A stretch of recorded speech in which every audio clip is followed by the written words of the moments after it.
காஷ்மீரில் 26 அப்பாவி பொதுமக்கள் இறந்திருக்கிறார்கள். தாக்குதல் நடந்து ஒரு வாரத்திற்கு மேலாகிவிட்டது. ஆனால் இந்திய அரசு பதிலடி தாக்குதல் எதுவும் நடத்தவில்லையே என்ற அவசரம் பொதுமக்கள் மத்தியில் தென்படுகிறது. கோபம் வந்த வேகத்தில் பதிலடி தாக்குதல் நடத்துவது அவ்வளவு எளிதான விஷயம் அல்ல. சர்வதேச அரங்கில் நம் நாட்டின் இடத்தையும் நம் இலக்குகளையும் கருத்தில் கொண்டே அதை செய்ய முடியும். தற்போது உலக நாடுகளின் பார்வை இந்தியா பாகிஸ்தான் மீதுதான் இருக்கிறது.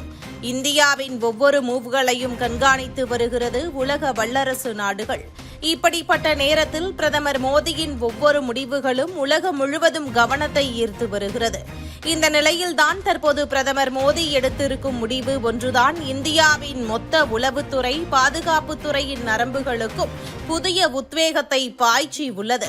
அதோடு பாகிஸ்தான் நரம்புகளுக்கும் பயத்தையும் பாய்ச்சி உள்ளது பிரதமர் மோடி தலைமையிலான அரசு.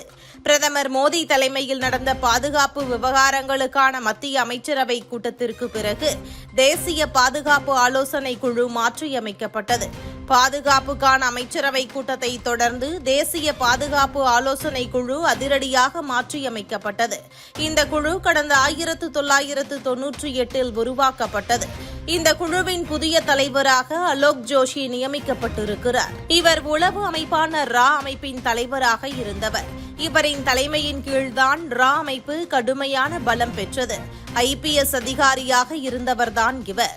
2005 இந்திய உள்நாட்டு உளவுத்துறையின் IB பிரிவு துணை இயக்குநராக நியமிக்கப்பட்டார். அதன் பிறகு 2010 ராவின் உள்ளே வந்தவர். ஓய்வு பெறும் வரை அங்கேயே பல அதிரடியை மேற்கொண்டார்.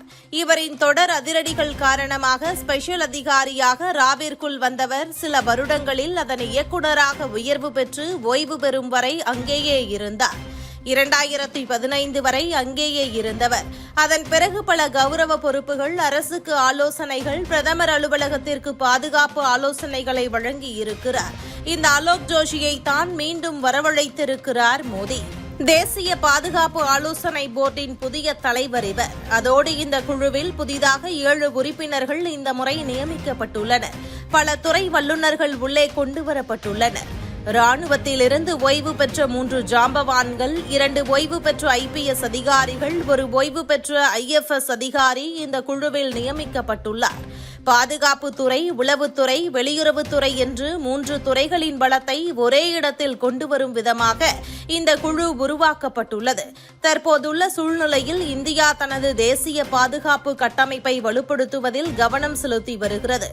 NSABயின் இந்த மறுசீரமைப்பு அதில் முக்கிய படியாகும். பாதுகாப்பு, உளவுத்துறை மற்றும் ராஜதந்திர துறைகளில் ஒருங்கிணைப்பை ஊக்குவிக்கும் விதமாக இந்த புதிய குழு உருவாக்கப்பட்டுள்ளது. இதன் மூலம் உளவுத்துறையின் பணிச்சுமையை குறைத்திருக்கிறது. அதாவது தேசிய பாதுகாப்பு ஆலோசகர் அஜித் தோவலின் பணிச்சுமை இதனால் குறையும். இதனால் உளவு தகவல்களை இன்னும் சிறப்பாக மேற்கொள்ள முடியும். இந்தியாவின் பாதுகாப்பு கொள்கை திட்டங்களை இந்த குழு வகுக்கும். அதாவது ஒரு உளவு குழுவை அமைப்பது, அவர்களை எப்படி உளவு மேற்கொள்ள விடுவது, எப்படி தகவலை சேகரிப்பது, எப்படி அதை பயன்படுத்துவது, தாக்குதல்களை தடுப்பது, பதிலடியை வகுப்பது என்று பல விஷயங்கள் தொடர்பான கொள்கைகளை இவர்கள் வகுப்பார்கள்.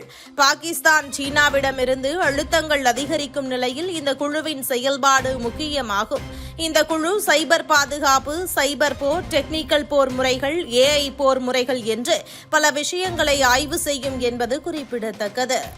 இதுபோன்ற முக்கிய நிகழ்வுகள், அரசியல் தகவல்களை ஆழமாக மாறுபட்ட கோணத்திலும் அறிந்து கொள்ள மறக்காமல் உங்கள் TNS24 டிஜிட்டல் பக்கத்தை பின்பற்றிக் கொள்ளவும். உங்கள் ஒவ்வொரு ஆதரவும் இதுபோன்ற பல நிகழ்வுகளின் பின்னணியை அறிய உதவும்.